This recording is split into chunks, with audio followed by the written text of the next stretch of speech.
sempre é a tarefa da gente saber o que a gente vai trazer para a igreja, né? Amém?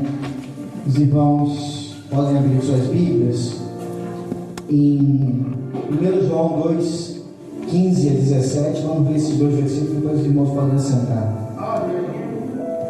1 João 2, do 15 ao 17.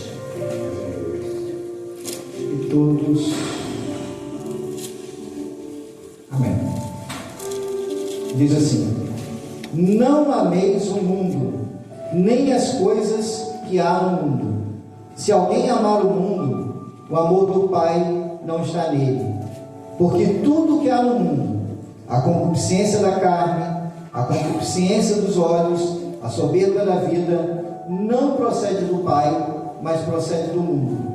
Ora, o mundo passa, bem como a sua concupiscência. Aquele, porém, que faz a vontade de Deus, permanece eternamente. Os irmãos podem sentar.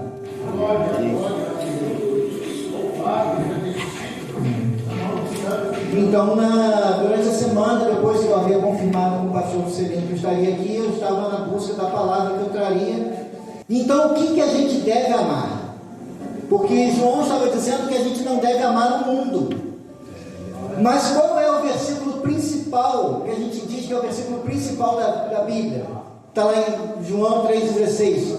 Quem se arrisca a falar de cor? Porque Deus amou o mundo de tal maneira para que todo aquele que nele crê, mas tenha vida eterna.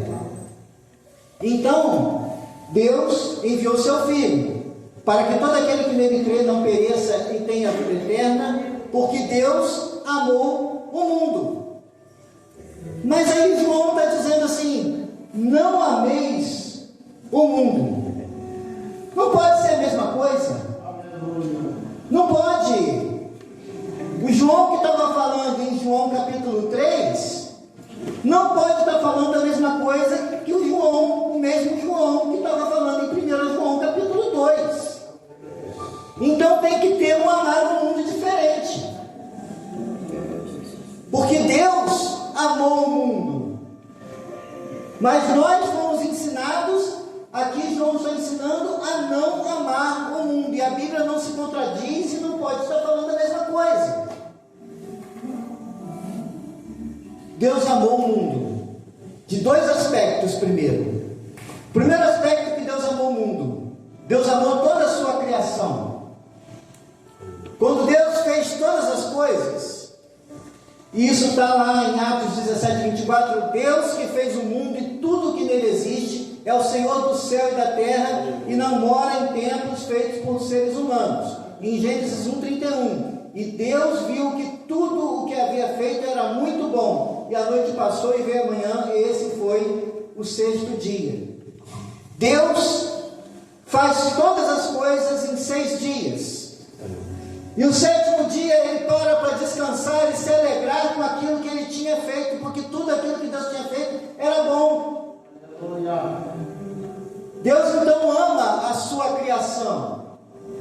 Deus ama tudo aquilo que ele criou, os animais, as florestas, o planeta, a lua, o sol, a estrela, o universo. Deus ama aquilo que ele criou, e ele diz que tudo que ele criou é bom. E tudo que Deus criou, com exceção da humanidade, presta louvor e adoração a Deus, ao que o salmista fala no Salmo 148, nos versículos de 1 a 10, que diz assim: aleluia! Todos os que estão nos céus, louvem o Senhor Deus nas alturas. Louvem o Senhor, todos os seus anjos, todos os seus exércitos celestiais, sol, lua, louvem o Senhor. Todas as estrelas brilhantes, louvem a Deus.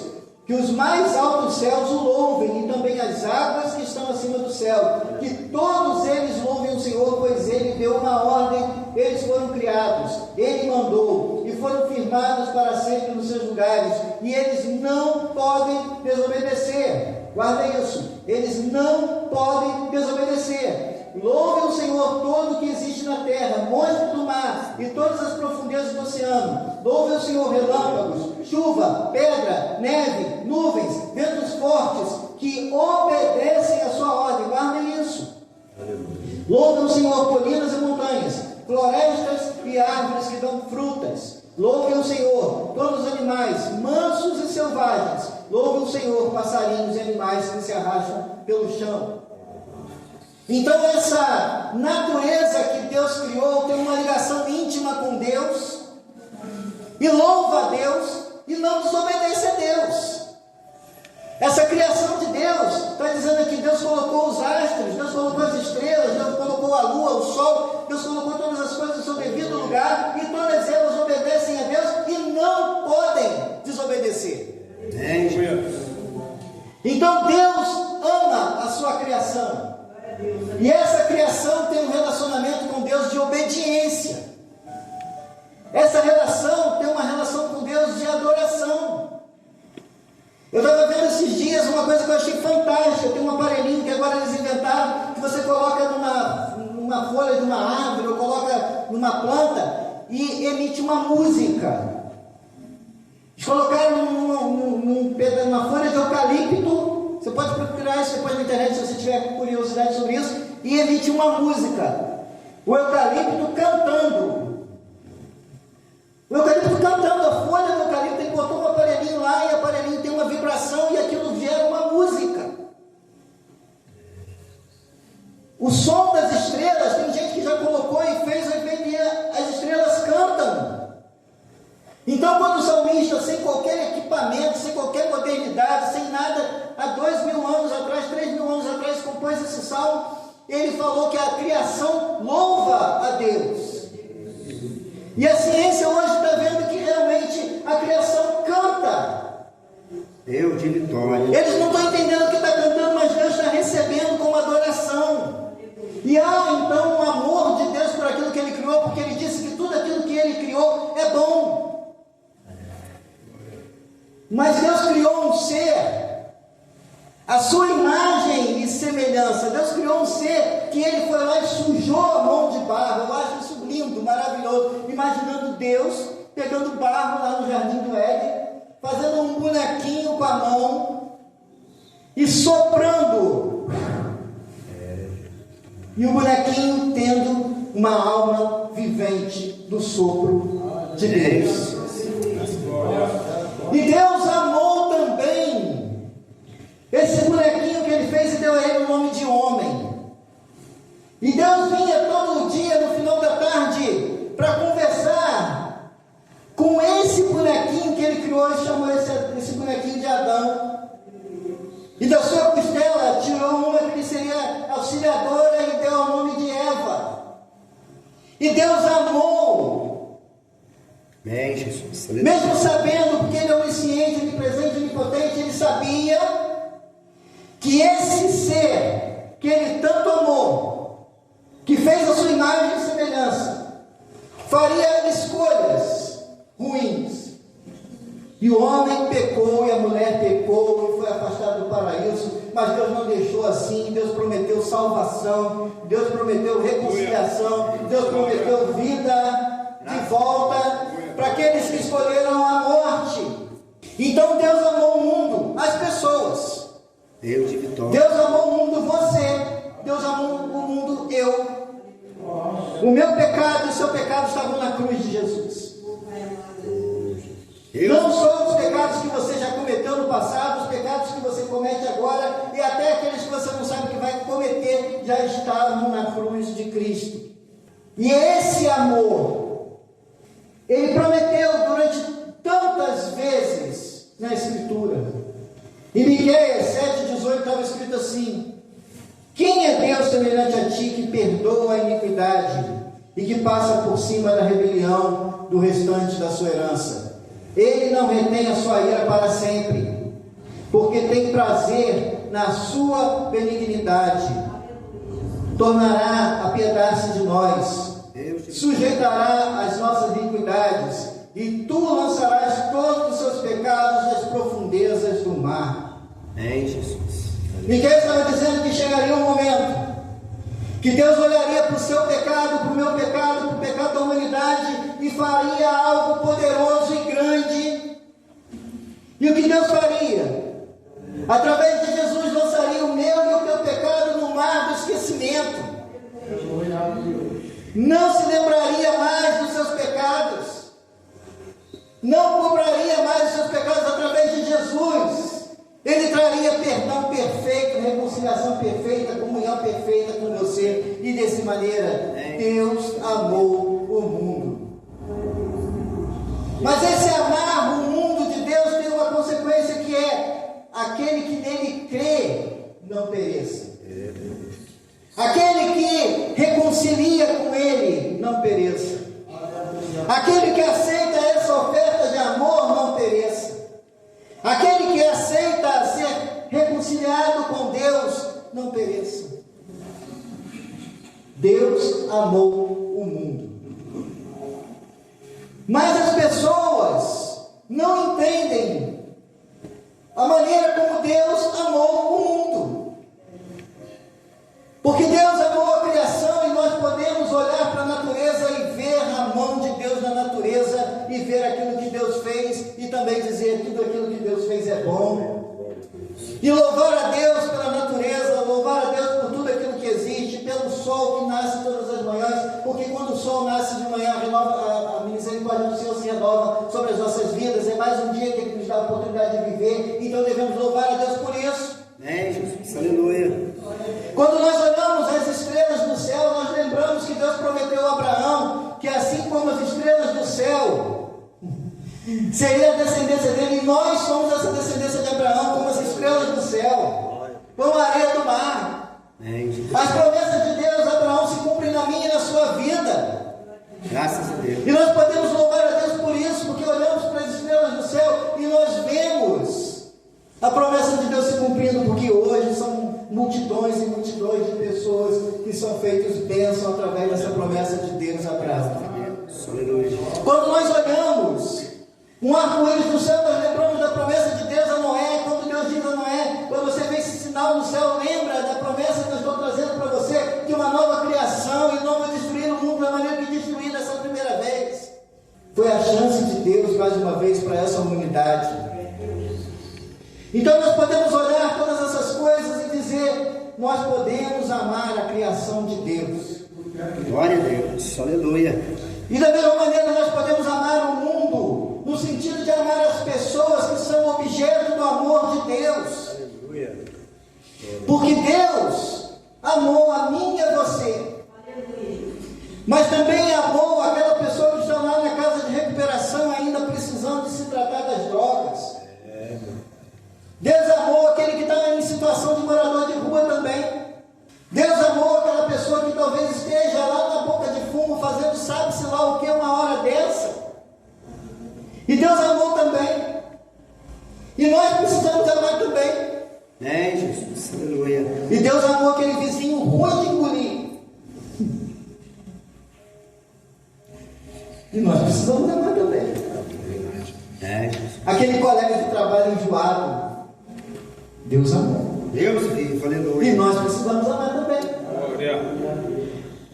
Deus amou o mundo dessa maneira tão grande, tão imensa. É esse mundo que Deus amou pessoas. Algumas pessoas têm o hábito de dizer assim: Deus ama o pecador, mas odeia o pecado. Não está na Bíblia dessa maneira, com essas palavras, mas não deixa de ter razão. Deus amou pessoas. E mandou Jesus morrer por pessoas. Porque árvores não pecaram, tigre não pecou, onça não pecou, leão não pecou, mas eu e você pecamos. Eu e você precisamos de um Salvador. Eu e você somos diferentes de tudo aquilo que a criação estava dizendo, que Deus falou, colocou as estrelas para fazer um curso, e elas não podem fazer diferente disso. Deus colocou um ciclo para o mar, que o mar vai e volta, e o mar não pode fazer diferente disso. Desde que o céu foi criado, a lua faz o ciclo dela, o sol faz o ciclo dele, a terra dá a volta em 365 dias do ano e mais um quarto de dia. Desde que o mundo foi criado, um dia tem uma duração de 24 horas e não tem mais nem menos. A única exceção foi isso, foi na oração de Josué, que um dia durou mais. Foi a única vez que Deus resolveu mudar através da oração de um homem. E nunca mais isso aconteceu. Mas nós cremos em Jesus. E muitas vezes nós temos a dificuldade de fazer o que Deus nos manda, que é amar pessoas. Conduzir pessoas a Jesus. Conduzir pessoas ao Evangelho. Levar pessoas ao conhecimento da palavra de Deus. Falar do amor de Deus para pessoas, porque elas são o alvo do amor de Deus.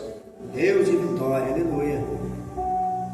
Glória a Deus. O maior, o mais belo, o mais lindo exemplo do amor de Deus, Jesus dar a vida na cruz por mim e por você. Efésios 4, 21 a 24. Com certeza vocês ouviram falar dele, e como seus seguidores aprenderam a verdade que está em Jesus. Portanto, abandonem a velha natureza de vocês, que fazia com que vocês vivessem uma vida de pecados e que estavam sendo destruída pelos seus desejos enganosos. É preciso que o coração e a mente de vocês sejam completamente renovados. Vistam-se com a nova natureza criada por Deus, que é parecida com a sua própria natureza e que se mostra na vida verdadeira, a qual é correta e dedicada a Ele. Imagina o seguinte: nós estávamos mortos nos nossos delitos e pecados. A nossa vida estava totalmente distante de Deus. A gente estava como se fosse a lua dando volta, e um mês faz com 28 dias, outro mês faz com 40, outro mês faz com 20.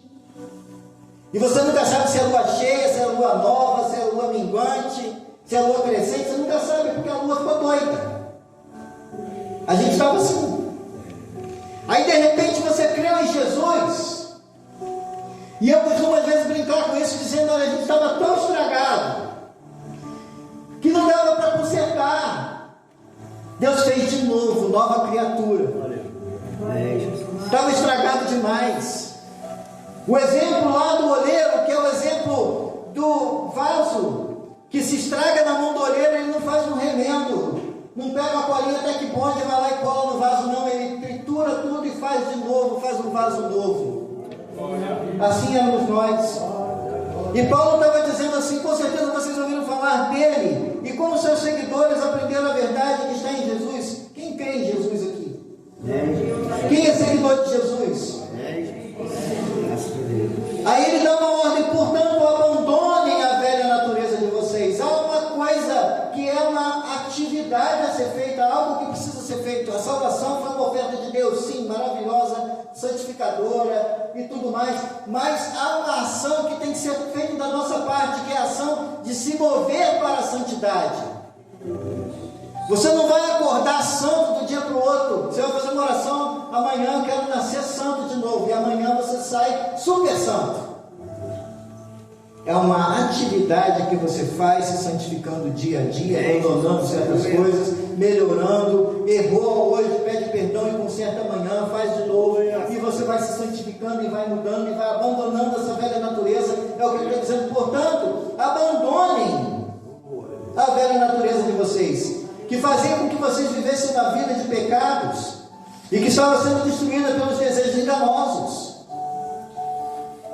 Quem concorda que lá no mundo as pessoas estão se destruindo muitas vezes?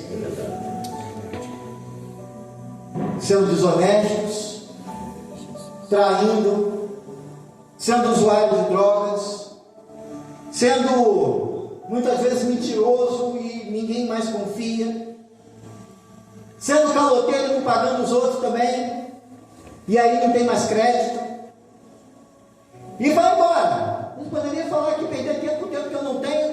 Eu poderia gastar tempo de falando coisas que as pessoas fazem. Mas aí você recebe Jesus como Salvador da sua vida, e aí? Vai continuar dando calote, vai continuar não pagando os outros, vai continuar sendo mentiroso, vai continuar usando droga escondida, vai continuar, sei lá, fazendo o quê? Talvez você não faça coisas assim tão escabrosas, mas às vezes precisa lavar no sabão.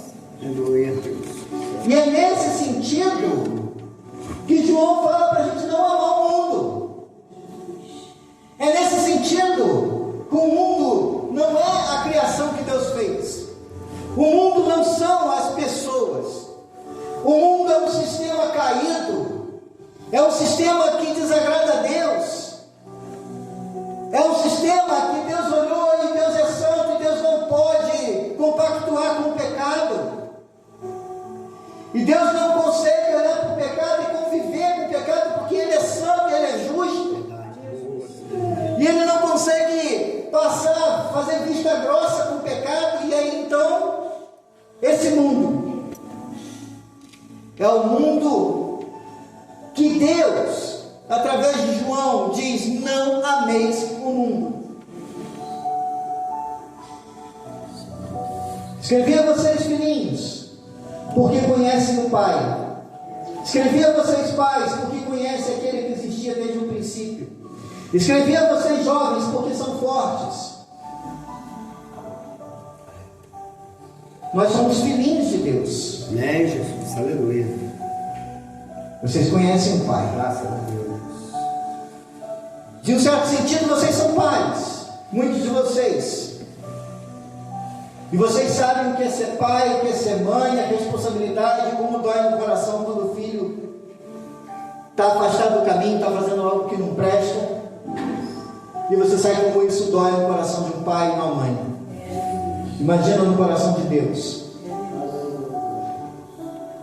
A palavra de Deus permanece em seu coração e vocês venceram o maligno. Deus já te deu ferramenta para vencer o mundo. Deus vivo, aleluia. Deus já te deu ferramenta e essa ferramenta se chama Espírito Santo. E essa ferramenta, você com ela pode vencer o mundo. Por isso, você não precisa amar esse mundo que desagrada a Deus. Você não precisa imitar os caminhos que esse mundo faz. Você precisa priorizar dois tipos de amor: amar aquilo que Deus fez e glorificar a Deus por aquilo que Ele fez. Amar as pessoas que são objeto do amor de Deus. E não amar esse mundo pecaminoso. Não passar a mão por cima e dizer assim: no fim todo mundo vai para o céu e vai dar tudo certo. Eu ouvi um irmão falar isso e eu fiquei apavorado. Eu ouvi isso da boca de um pastor. E eu falei assim: misericórdia. Então o que a gente está fazendo aqui? Para que isso tudo aqui, gente? Se no fim da história Deus vai passar um lápis, uma borracha lá, vai apagar tudo e vai todo mundo fazer festa e pode viver do jeito que quiser. Não é disso que o Evangelho está dizendo. Deus amou o mundo, mas são pessoas. Mas você não pode amar aquilo que Deus não ama. Você tem que amar aquilo que Deus ama. E Deus não amou o pecado.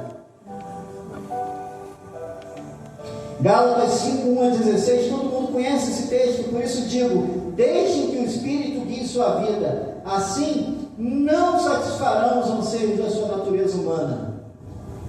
Esse é o mundo, a natureza humana caída. A natureza humana deseja fazer exatamente o oposto do que o Espírito quer, e o Espírito nos impele na direção contrária àquela desejada pela natureza humana. Essas duas forças se confrontam o tempo todo, de modo que você não tem liberdade de pôr em prática o que intenta fazer. Então nós temos o tempo todo numa luta. O mundo tentando te levar para coisas que não agradam a Deus.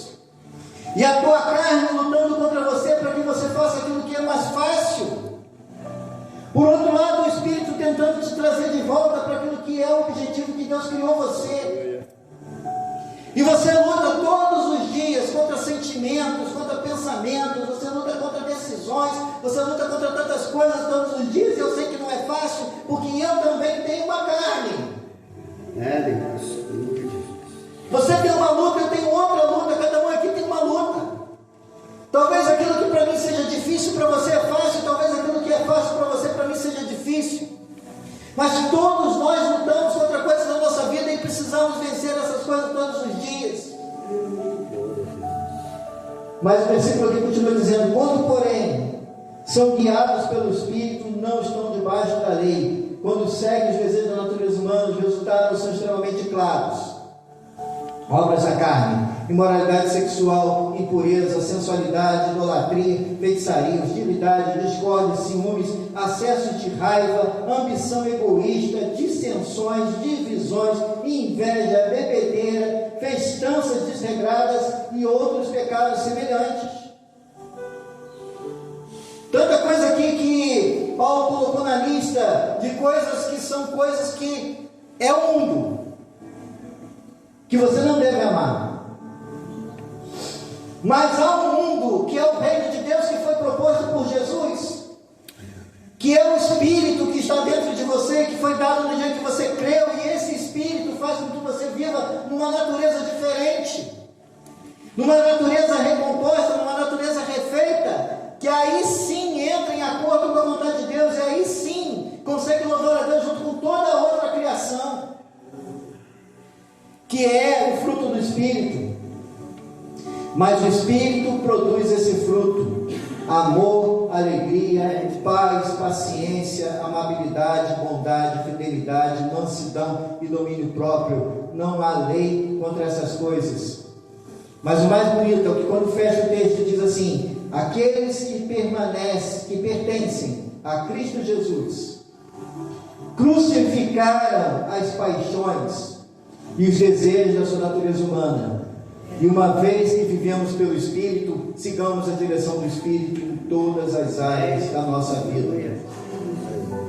Para fechar, vou ler de volta o texto, e agora você vai entender o texto de uma maneira diferente, talvez, que diz assim: não amem esse mundo, nem as coisas que ele oferece, pois quando amam o mundo, o amor do Pai não está em vocês. Não pode servir a dois senhores. Não dá.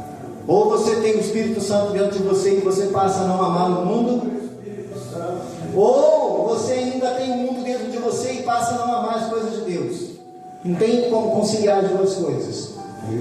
Porque o mundo oferece apenas um desejo intenso por prazer físico, o desejo intenso por tudo o que vemos, e o orgulho de nossas realizações e bens. É uma versão diferente, mais moderna. Então o que o mundo está procurando? Prazer físico, não é isso? Desejo intenso por possuir cada vez mais coisas. Isso não provém do Pai. Não você ter coisas seja proibido, mas você colocar o coração em coisas. E aí a gente poderia perder tempo que não tem aqui, mas dizer o seguinte: o jovem rico, ele tinha posses, e ter posses não é proibido. O problema é onde estava o seu coração. E Jesus sabia do seu coração, e Jesus testou ele na primeira oportunidade. Jesus não pediu para ninguém além dele, doado do que tinha. Mas Jesus fixou na mente os corações, olhou para ele e viu que o coração dele estava nas riquezas. Mas talvez você não tenha uma riqueza para colocar o seu coração, mas talvez você tenha o teu coração em outros lugares, em certas amizades que não agradam a Deus, em certas coisas que entristecem o coração de Deus. Mas ele termina assim: isso não provém do Pai, mas do mundo. E o mundo passa, e com ele tudo o que as pessoas tanto desejam. Esse mundo vai acabar, ninguém vai levar nada daqui. Não adianta querer botar joia, extrato bancário, cartão de crédito dentro do caixão, que não vai servir para nada. Mas quem faz o que agrada a Deus vive para sempre. Amém. Então nessa noite, a palavra que eu quero deixar para você é: coloque o seu coração em amar aquilo que Deus ama, e tire do seu coração aquilo que Deus não ama. E que Deus nos abençoe em nome de Jesus. Amém. Glória.